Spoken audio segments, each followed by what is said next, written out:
Channel कोकणच्या समृद्धीचं विलीना ठाकूर आपल्या सर्वांचं कोकणशाहीच्या सकाळच्या बातम्या विशेष बुलेटिन मध्ये स्वागत।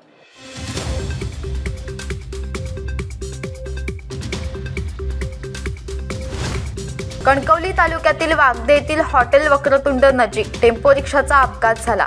या अपघातात एक जण ठार झाला असल्याची माहिती समोर आली आहे। हा अपघात आज पहाटे 5 ते 6 वाजण्याच्या सुमारास झाला असावा असा अंदाज आहे।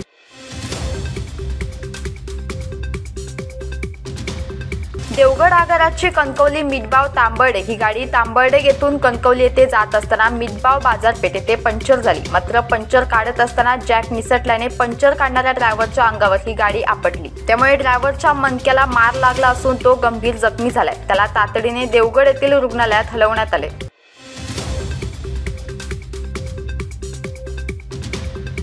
11 दिवसांच्या सेवेनंतर सिंधुदुर्ग जिल्ह्यात शुक्रवारी 29 ऑक्टोबर रोजी लाडक्या बाप्पाचे भावपूर्ण वातावरणात विसर्जन करण्यात आले। कुडाळ तालुक्यात अनेक ठिकाणी आपल्या या लाडक्या बाप्पाला जड अंतःकरणाने निरोप देण्यात आला।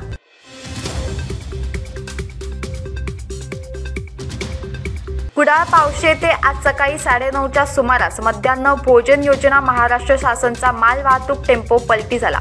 सदर टेम्पो कुडाळ येथून ओरोशा दिशेने जात असताना हा अपघात घडला। मात्र अपघातामागील कारण अद्याप समजू शकलेले नाही।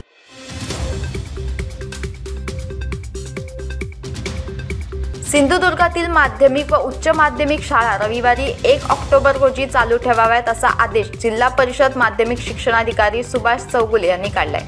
जिल्हा परिषद माध्यमिक शिक्षणाधिकारी सुभाष चौगुले यांनी एक पत्र काढून शासनाच्या पत्राचा संदर्भ देत ही अधिसूचना लागू केली आहे।